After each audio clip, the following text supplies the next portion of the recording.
These are the faces of victims of the Uruguayan dictatorship.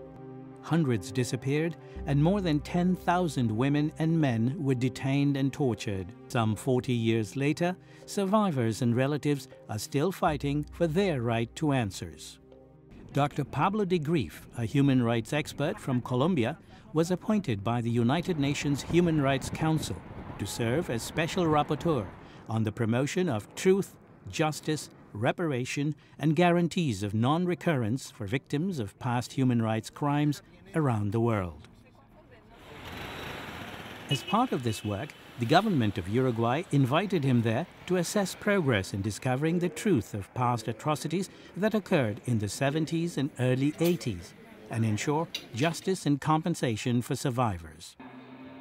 Survivors like Chela Fontoura, who was captured but lived to tell her story. Denuncié todo lo que habían hecho. Aquí queda claro que todo lo que pasó en este país que quieren ocultar.